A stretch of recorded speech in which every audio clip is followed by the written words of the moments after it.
Our first presenter today is Dave Tyson. Dave is the CEO of CISO Insights, a global cybersecurity consultancy with operations in the USA and Canada that combines the expertise of multiple globally experienced CISOs and CSOs. Dave is also the CEO of CyberEasyLearning.com, an online training company dedicated to explaining cybersecurity in plain English. His previous role was as Chief Information Security Officer for SC Johnson, a global consumer packaged goods firm. Prior to joining SCJ, he led security programs for the largest power utility in the United States, was the global security operations lead for the largest e-commerce company in the world, and the Chief Security Officer for the host city of the 2010 Winter Olympics. Dave is the current past chairman of the board and 2015 president of ASIS International, the world's largest security management association. Please join me in warmly welcoming Dave Tyson. Thanks, John. Appreciate it. Good morning. So, I got to explain cybersecurity in 45 minutes. Excellent. Okay, well, so let's start off with a little bit of where I come from and how do I get to this place, because understanding cyber, as I'm going to try to explain to you, is effectively about taking what many of you already know about your traditional knowledge of security and applying it in a cyber world. So I started as a security guard many moons ago. And I worked my way up through the security industry. I was an investigator and an executive protection agent and ran a guard company. And I actually taught security in a college. And then I made my move over to sort of cybersecurity with no technical background. I asked a lot of questions and basically was a pain in the butt to a lot of people who understood this stuff, and eventually applied what I knew in a cyber world, and became a CISO, a Chief Information Security Officer, after I moved to the US from Canada. And so really the basis of my knowledge is from actually doing it and having the experience of actually working through it and really just asking just the security questions that we should all ask, whether we're in our day-to-day life, in our workplace, or interacting with national security issues. Some of the answers are right there. And have you ever seen an article in the news and you see somebody get hacked or somebody gets their stuff stolen, and you go, well, why didn't they just, why didn't somebody think of that? It's because it's amazing, but people don't ask the simplest questions. And, most people wouldn't go down a dark alley to buy a watch out of the trunk of a car from some guy, in a fedora, but they will click on any link in an email if they're going to get something for free. The lack of skepticism in the cyber world is not only shocking, but it's pervasive. And so just that little bit of common sense goes a long way. So what I'm going to try to walk you through today is just I'm going to show you a little bit of the darker, I'm going to peel back some of the stuff you see every single day and look at some of the dark web and some of the nastiness that's out there. And it's nothing new. What it is the old world operating in a new world environment. And then we're going to talk a little bit about what can you do, how can you think about this problem to apply what you already know to be better at this. So, you want to know why people do cybercrime? Well, how about a 1,425% return on investment? That's better than the drug trade, right? There's a lot of money to be made when you don't have to write any code. You can just download it for free. You don't even have to be sure if it works. You can just fire it off and see what happens. And there's people willing to give you money. Just Bitcoin or these other types of virtual currencies, which you don't really have to understand to use. You just have to have an account, and all of a sudden money goes into it, right? And so the barriers for entry into cybercrime are very low. You don't have to be an expert at this. And if you think about different places around the world, we start thinking about, if somebody's going to break into your house, sorry, I'm not crying because I'm so upset, it's just allergies, unfortunately, this time of year. If somebody wants to break in your house, they have to have proximity to you. They have to be there. But in a cyber world, I can grow up anywhere, and as long as I have an internet connection, I can try to do harm to you. And think about the economics. I grew up in a country where I can have 2 PhDs in computer science for free, but the most money I can make in my town is $800 a year as a bricklayer. Or I can go on the internet and make $10,000 a month doing cybercrime. The economics are just difficult for some people to give up.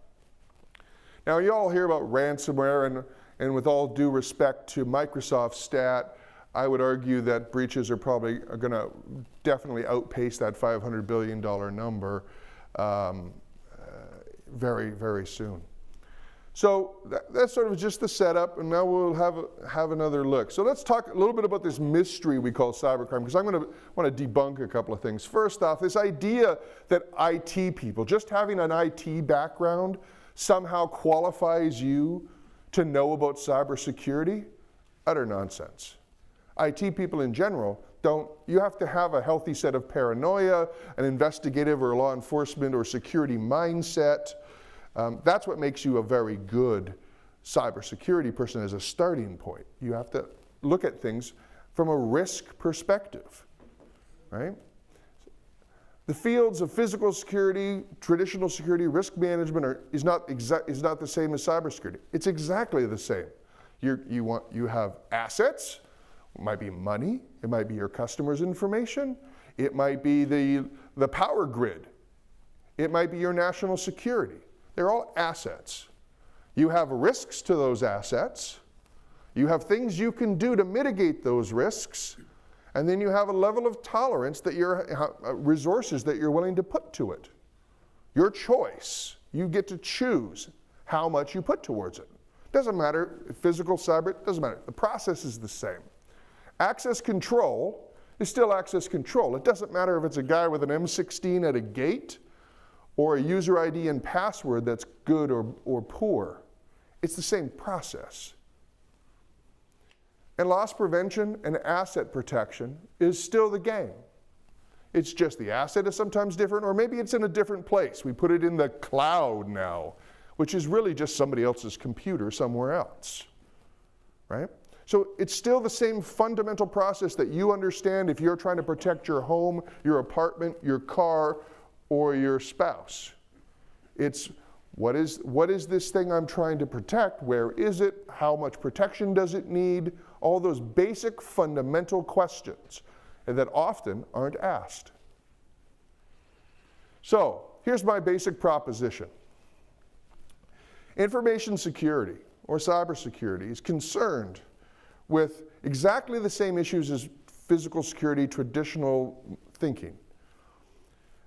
Often, traditional physical security or law enforcement leaders actually know more about this than just an IT person. And a common language is often what's missing, because the technology, the techno words, the babble that comes out of some IT people's mouths sometimes is what separates us often. But the problem is that risk is a common language, because it's all about how much risk is okay. How do I know how much risk I face?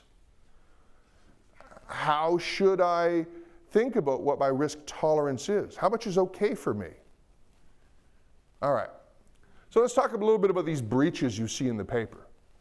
How many people, for those in the room, anybody know the average stat now about how long a hacker is inside a network before they're discovered? Anybody remember seeing it in the paper?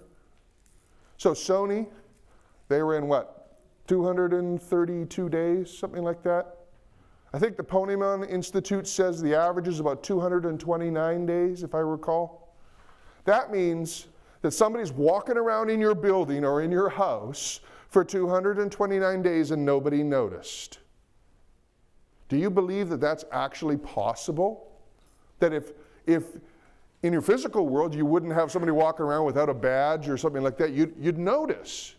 So somebody's not asking the right questions, or somebody's not thinking the basics through, that a hacker who may or may not have some level of skill is wandering around a big corporate data network for 229 days on average before they're discovered. Is it realistic to believe that that can happen over and over again and somebody's actually paying attention? Chances are the answer is no, they're not paying attention. And that's what I'm saying, is that some of this stuff is actually pretty easy. In almost all cases, there are fundamental holes left open. So some of you may have heard the expression a patch, an IT patch, a software patch. All I want you to do is think about it like this. If I walk up to your house and I punch a hole in your door, and I can reach in and undo the lock, how long are you going to leave? You come home, oh my God, somebody's punched a hole in my door. How long will you leave that hole there before you fix it? You're going to fix it pretty much as soon as possible, right? You don't want to leave that hole there. All right. Software, think of it as a door, right? It's a thing, and it gets holes in it. We call them bugs or vulnerabilities. Now, how long?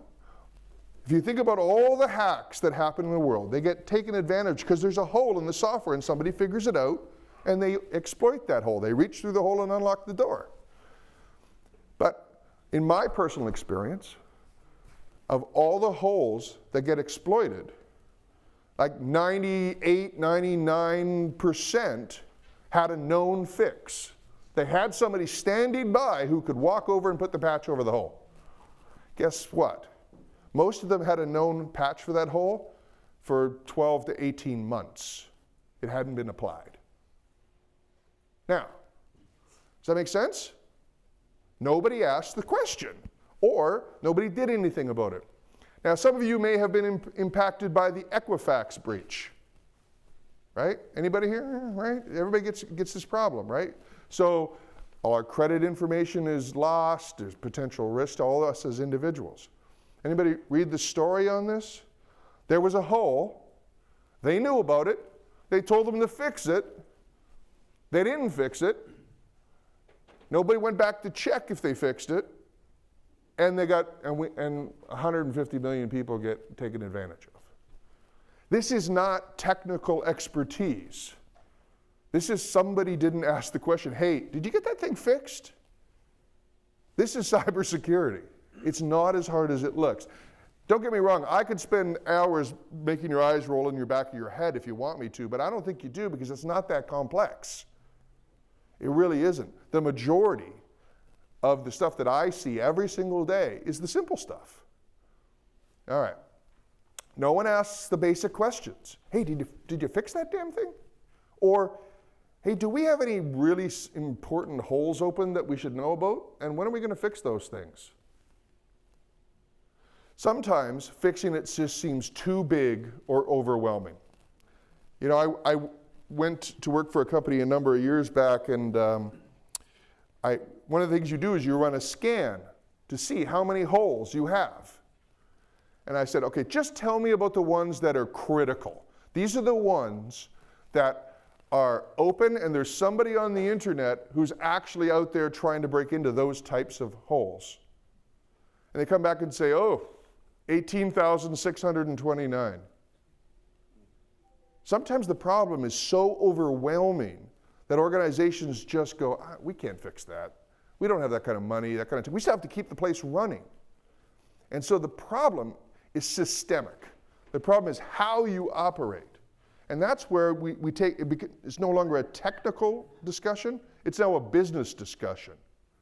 If your business was fundamentally unsound, you know, if you couldn't sell whatever it is you sell at all, whatsoever, you're fundamentally unsound, you do something about it.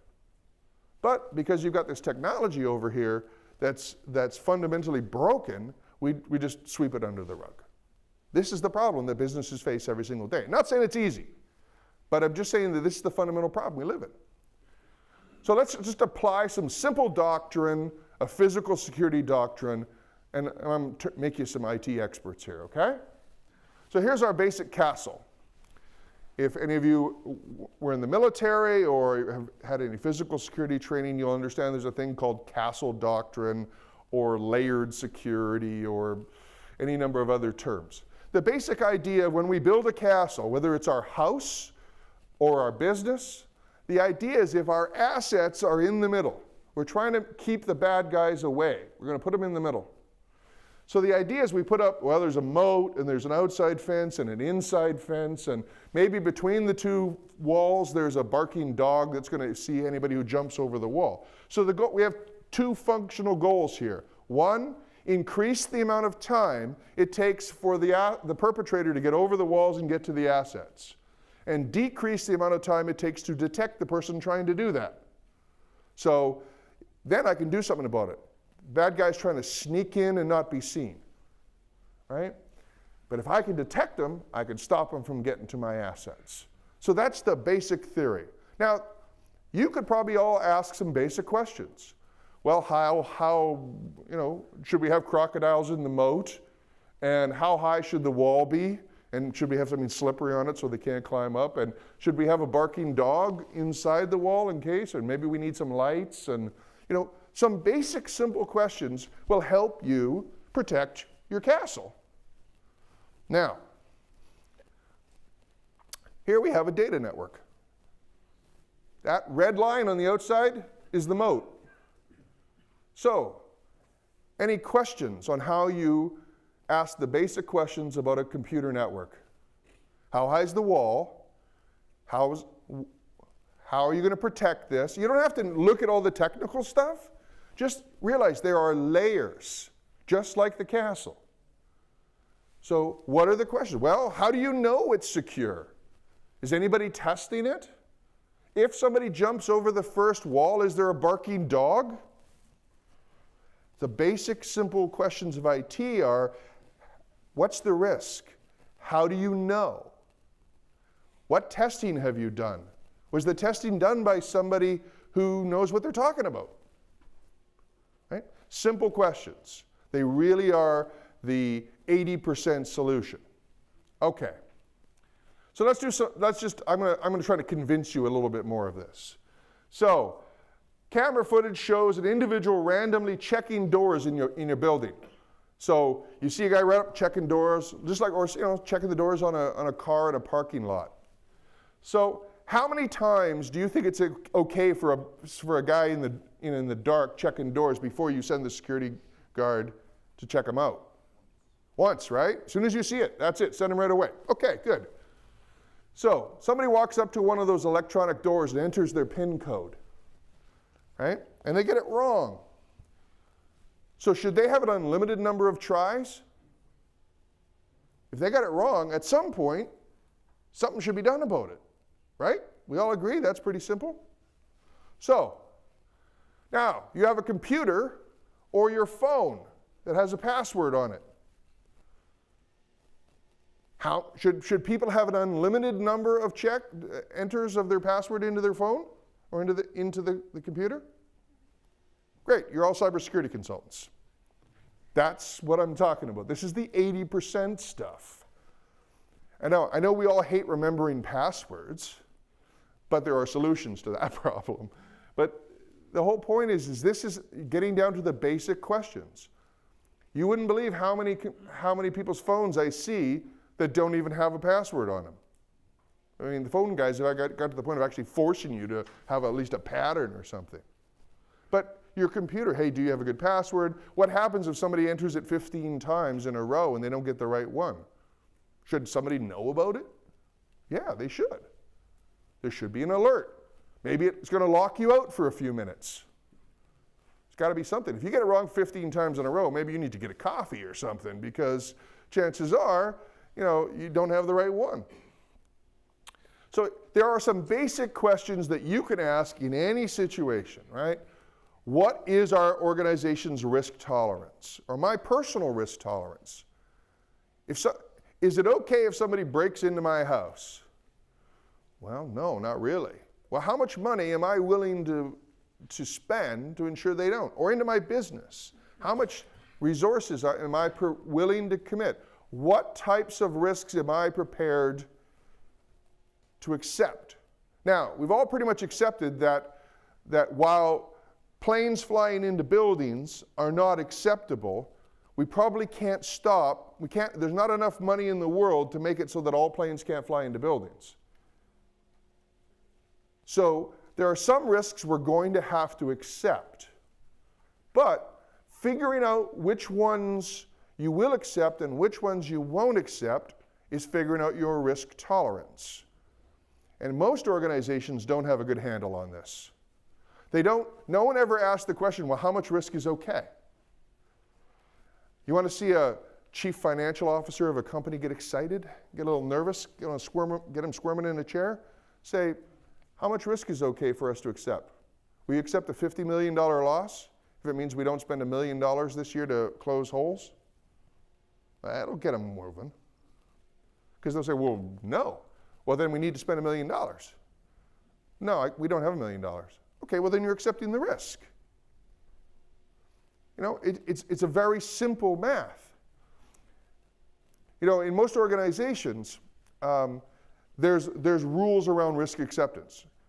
You know, like if you're a manager in a company, you can spend a certain amount of money on going to a conference, paying a hotel, buying products or buying things, signing contracts. There is a risk tolerance established for your level in the company. If you're the CEO, you buy whatever you want. If you're the entry-level person, you're not allowed to buy very much. There's a set of rules. But guess what? In the cyber side of the house, no such rule exists. If I don't patch for 18 months and Equifax gets done, or somebody like that gets done, who accepted that risk? The person who makes almost the least amount of money in the company. There is no set of rules that say how much risk you can accept in your job as a general rule. I've never seen anybody who has it. Try. So, that's really the question. Who has the authority to accept risk in our organization? It could be in your home, it could be in your business, your school, anywhere. Who has the authority to accept risk? Because every time I go to a client and they say, no, we don't have that kind of money. I say, good, let's go talk to your boss. I just need them to sign this thing right here that says they are accepting the risk. Oh, no, hang on. I'm not accepting that risk. Oh, here's the money. Go fix it. All right. What are the real threats against us? The majority of organizations don't really know what the cyber threats that face them are. Because they don't have the tools. The sophisticated hackers these days are very sophisticated. Everybody knows what antivirus is, right? Antivirus software on your computer. So the standard antivirus package, my experience, some research work done, in the first 30 days of a new virus being out on the internet, what percentage of new viruses will that thing detect? Somewhere between 0 and 30. So, if that is your primary detection system, you are at least 70% vulnerable to viruses. So when I ask you, what are the real threats against you? The answer is, all I'm running is antivirus? I go, well, I don't really know, to be honest with you. Now, there are tools that will give you a better view of the universe. But the point is, given that there's about 1 million new viruses a day on the internet, most of them are variations on a theme, we got a problem. The math is very bad. So either we get better tools, or we just simply say, I don't know what the real threats are against us. How vulnerable are we? Well, have we tested our environment? Have we brought in security hacking? I got guys who do this. Have we brought people in to test it? When did they test it, right? So how do you know if we're vulnerable or not? Have we been tested? And here's the important question. Does the progress that we're making at closing these holes match our risk tolerance? Because if we say we won't accept any risk, but we have lots of holes, and we don't really know how many viruses are loose in our environment, we're kind of in a problem. We're in a balance issue. That make sense? Okay.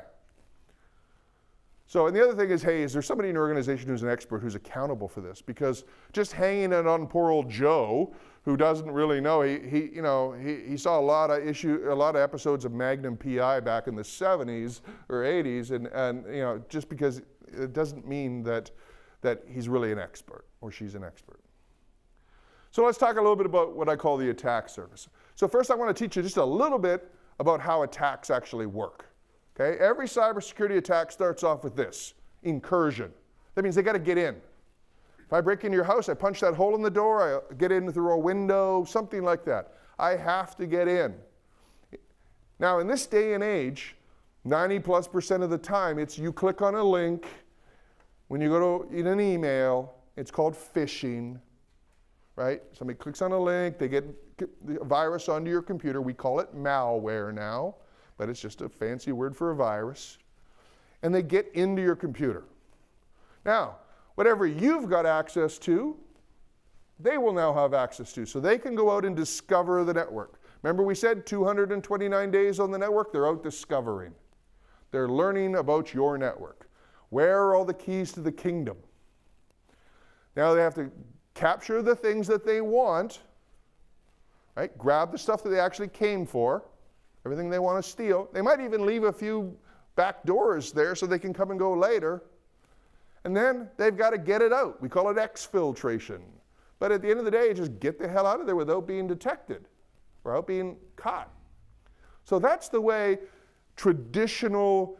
that's the cybersecurity doctrine we think about this. And what have we done as an industry, right? We put up firewalls and antivirus software and all passwords. That's kind of our way, right? We try to do that. The problem is the world is changing faster than we can think about it. So, I did a little picture of my own house. And here we have all the things that connect to the internet in Dave's house. Well, we've got a fridge and some security cameras and the front door locks and let's see, my hot tub and the water heater and a whole bunch of other stuff. Now, the question is where's the firewall on my hot tub?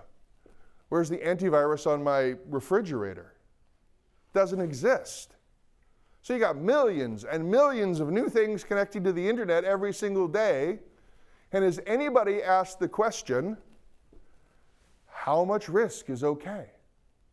If somebody hacks my front door locks, does that mean that they can get to my refrigerator? I don't know why you'd want to, but does that mean you can get to my home computer?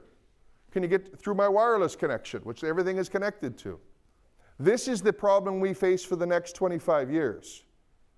This, what we call the Internet of Things, these devices that connect to the internet, are taking the internet and they're expanding it.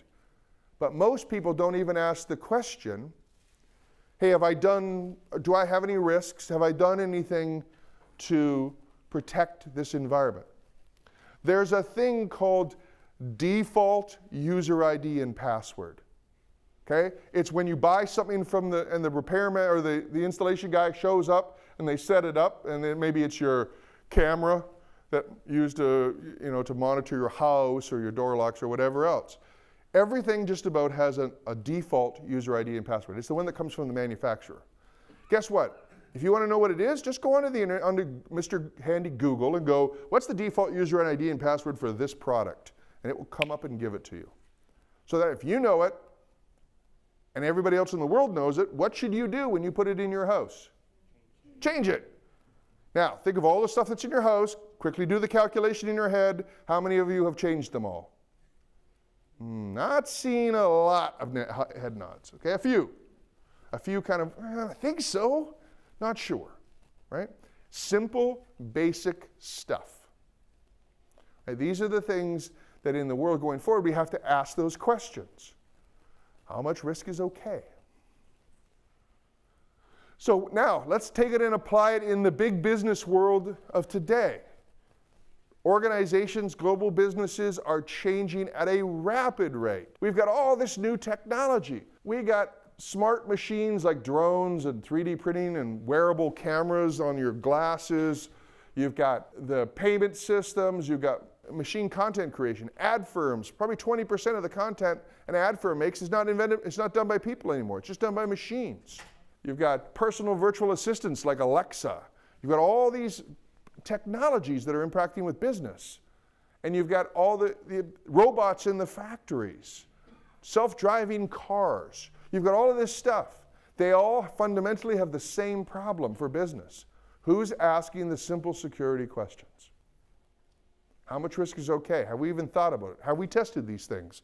What happens if somebody gets in and what could they do? Basic, fundamental questions. So let's talk a little bit about who we're up against. We call them the adversaries. Hackers. So we've got cyber criminals, right? So these are, for the most part, criminal gangs that try to get your information. They are trying to get your user ID and password. They will try to get your social security number, your credit card information, your healthcare information. Right? They're trying to get all that information. They're going to try to monetize it. They're trying to sell it or extort you with it. They're going to try to do something with that that makes them money. They're not interested in anything else. All they want is making money. In this day and age, the currency is Bitcoin, but for the most part, they'll still steal money. One of the biggest rages these days is, wire fraud, wire transfer fraud. People just get you to transfer money from one account to the other, and they manage to change the account numbers. Next thing you know, a big amount of money just went to another account. There is a public, it was in the newspaper, so I'm not speaking out of school, but Facebook and Google lost, I think combined, about $100 million at one time because somebody was able to change the routing codes of their bank information. Now they got a bunch of it back, but the point is it's simple. How do I know that where there's money going is where it's supposed to go?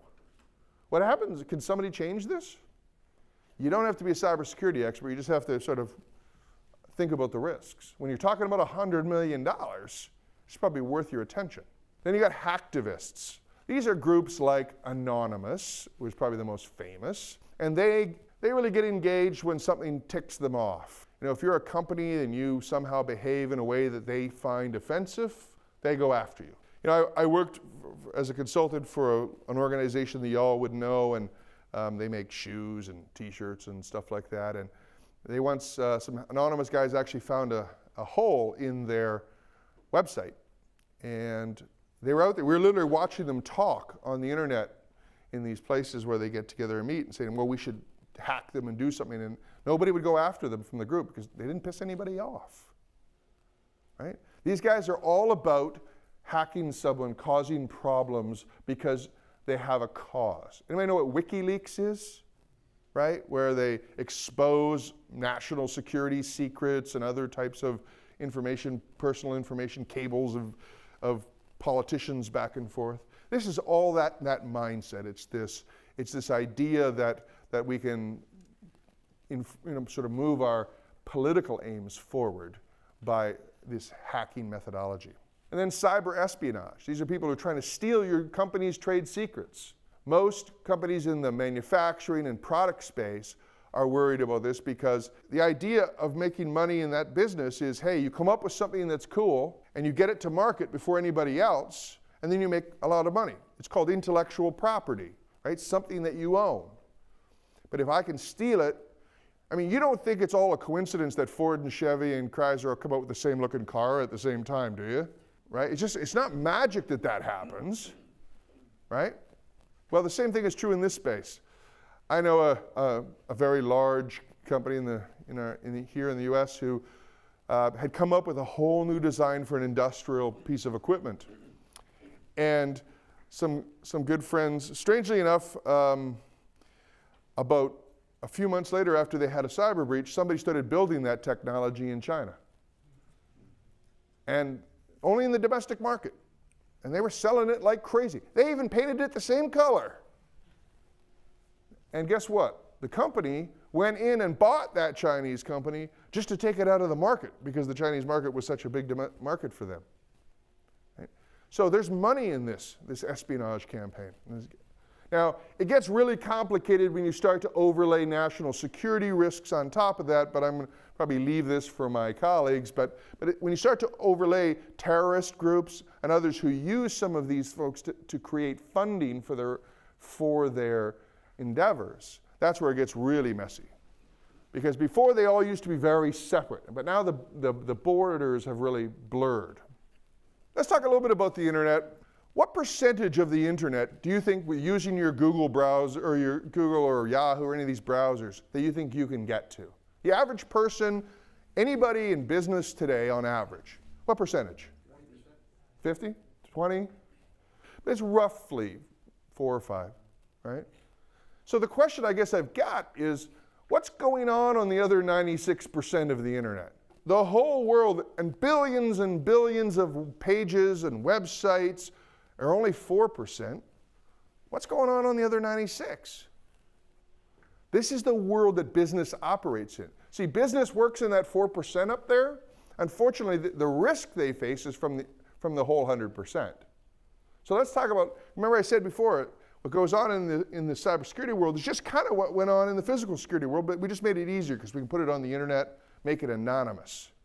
This is a little shot from the dark web. It's called a wiki. And in this wiki, it lists, because they're trying to be helpful, these bad guys, right? They want to be helpful. So if you look up here, I'll read some of them to you. The Armory, well, they sell brand new guns and equipment for Bitcoin. Football money, if you want to fix a football game anywhere in the world, they're your men. Let's see, stolen iPhones. Oh, fake passports. You always wonder, you see that in the movies. How do they get a fake passport? Well, here you go. Hitman sites, executive outcomes, that's the one I like.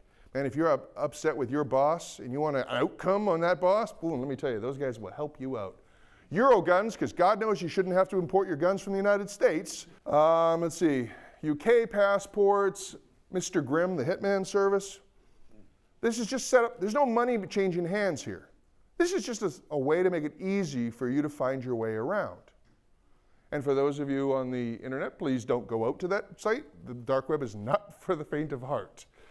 Now, just for those of you who can see this, I throw this up only just for shock value, but to give you a sense of how real it is. This is the world that we operate in. If you can't see this, this is a basic matrix of, if you want to hurt somebody, here's what it will cost you, right? And depending on the person's, well, they low rank, medium rank, or high rank, or political. Do you want them crippled, murdered, raped, bombed, or beaten? This will tell you how much, and they're very nice at the bottom. They'll say, any other information, target, country, city, any other information you can provide is very helpful and will speed this up. I kid you not, I can't make this stuff up. Here's a nice little site, Rent a Hacker. Go to the site, put up how much you're willing to pay and what you want to get done, and everybody will bid. Not only do you not get one hacker, you get 100 bidding for it. The keys here are engagement, and awareness, all right? So executive management support, the number one thing you need in any organization to have good cybersecurity, good security in any way. If your executives are not on board with the risks you face, and they're not in agreement of how much risk, you're dead. There's just no way. Employee awareness, right? Remember I said, number one, people clicking on links. If people don't understand not to click on links from things they don't understand, again, step one, incursion into the environment, right? You can't stop them spreading. You can't stop them, getting data out. But 99% of the time, you can stop them from getting in the first place by having good awareness of your employees. Contractors and third parties.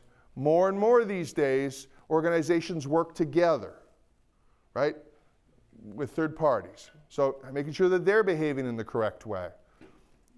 And segmented ownerships and group accountability. And what I mean by this is every single person in the organization has to be accountable. You heard Ann talk about it before, about, hey, we're all in this together. If one person says, that's not my job, that's somebody else's job to worry about that. We are all accountable for what we do. If we're at work and we're going out to nasty sites we shouldn't be spending time on, well, we're part of the problem, not part of the solution. It's all in this, wrapped up in this thing we call Enterprise Security Risk Management, or ESRM. The idea that we look at all of the risks that face the organization, whether physical or cyber, in one view, look at all of the resources we have to solve the problems and protect the organization, and then net them out to what are the biggest risks that face the organization, which one should we work on first. And what I mean by that is knowing when you know the real risk, not the ones you see in the Wall Street Journal, the ones that are unique for your organization that you can actually fix. I often ask leaderships of companies, what would you be willing to pay to protect? Not what's important, because everything's important, but what would you be willing to pay to protect? Would you be willing to pay to protect the employee's information? Most people say yes. Would you be willing to protect your most critical intellectual property? Yeah, probably. What about last year's recipes for our products? Well, they're important, but yeah, you probably reverse engineer them. Somebody somewhere will figure out how to do that, so less important. Well, what about our marketing plan for 5 years ago? What are they going to do with that, right? So really getting down to what are you actually willing to put money, take money out of your wallet and spend it on. You can build a fortress. That doesn't mean that you will stop security incidents from happening. Risk will never be zero. This is a process. So when you kind of look, I borrow this from our good friends at Symantec, but this is kind of looking at the world of cybersecurity through this is what we call the Honeycomb Model.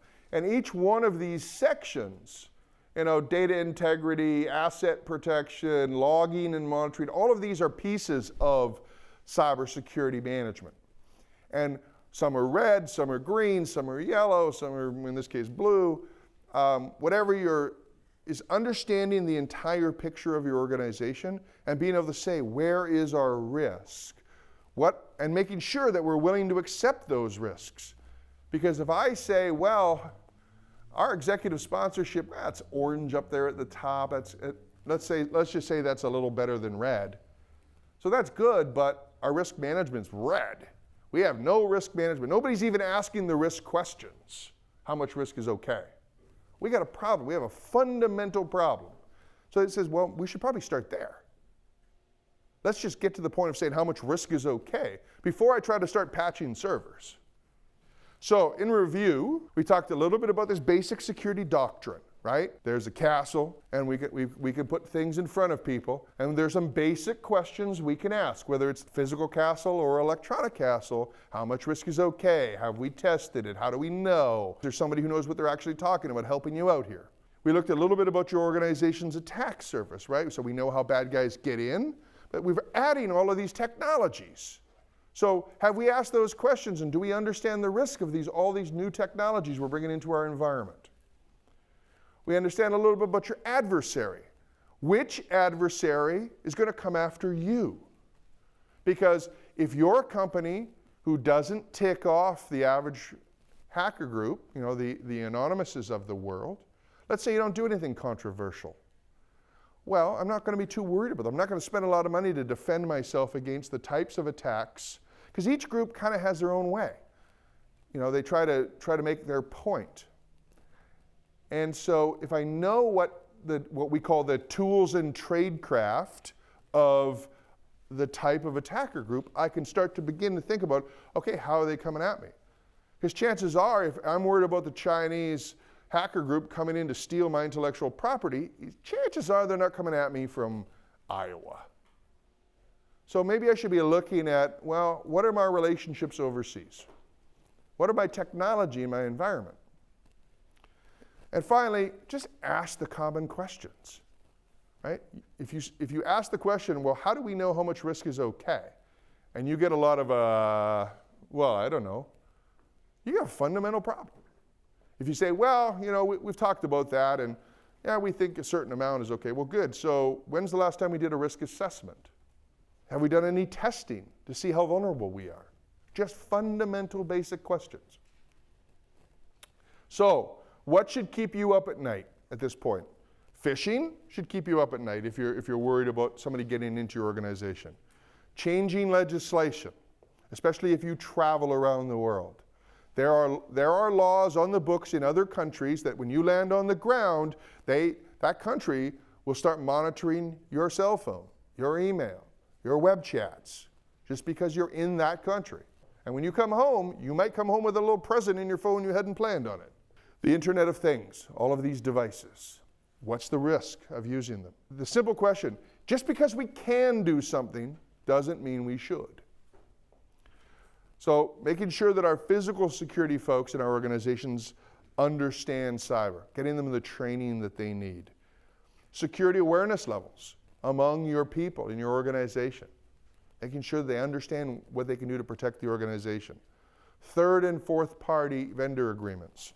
So if you have a company that works for you, let's say they're your healthcare provider or they're your payroll provider.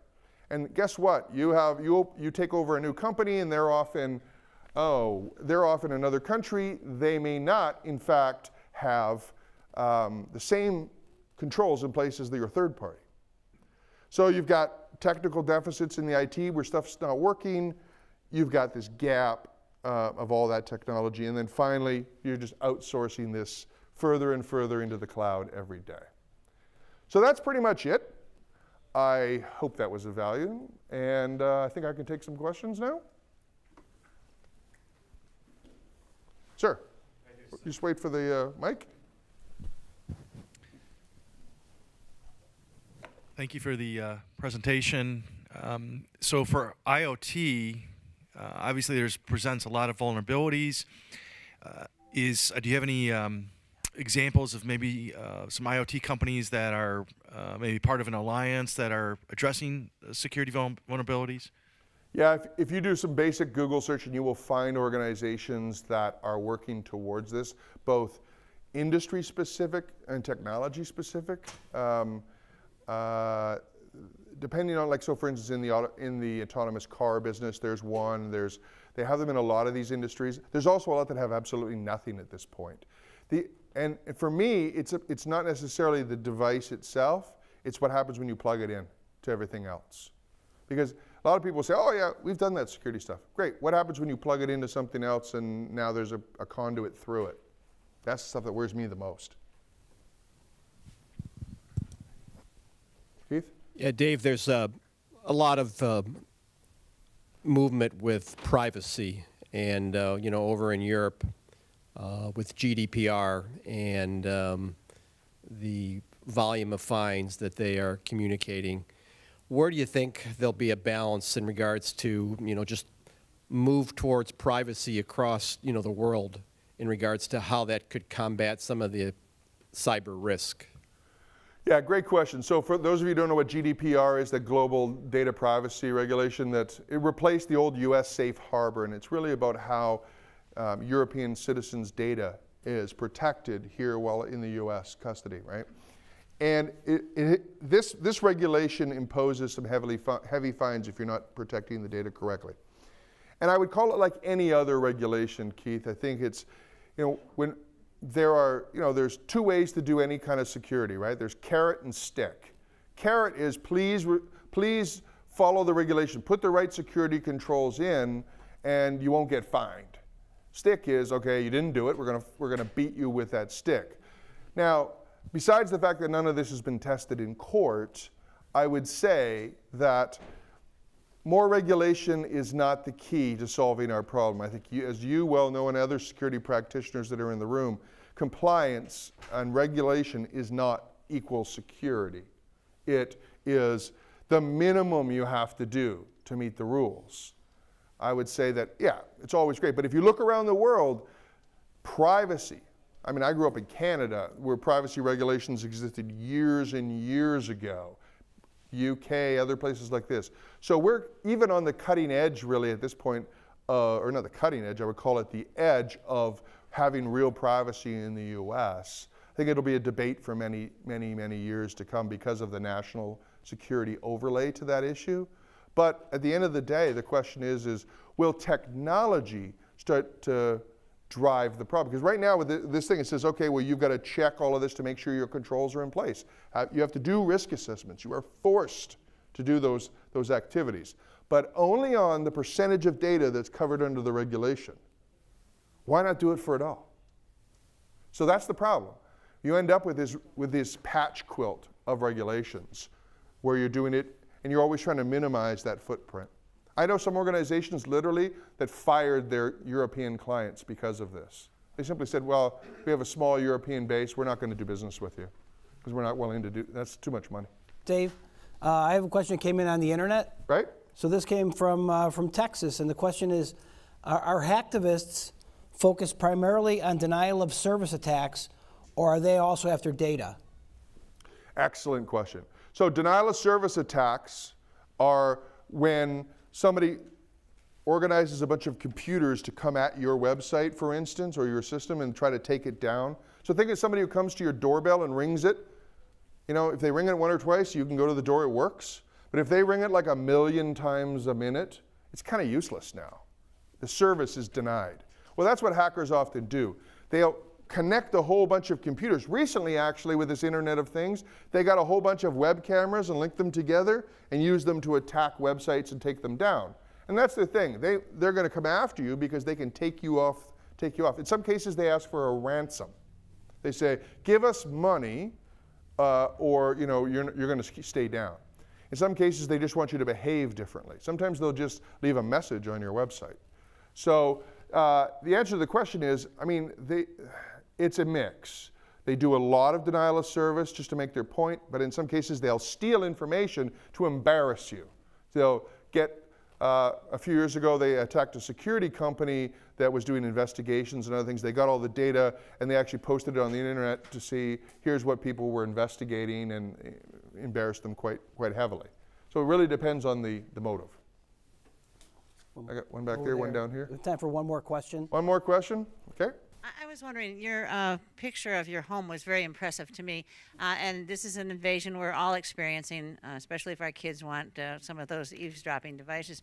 My concern is there some way of getting a regulation that they're kind of automatically, there's a switch at least, and you can put them in airplane mode? Because I know I brought a few into my home that I didn't want broadcasting anywhere, so I just, in that case, was able to put it on airplane mode. But is that a common problem that that's not available, or? It tends to be for things you take on the airplane, really, when it comes down to it. I mean, for the home use, no, they tend to make them as easy as possible. The words plug and play come to mind, right?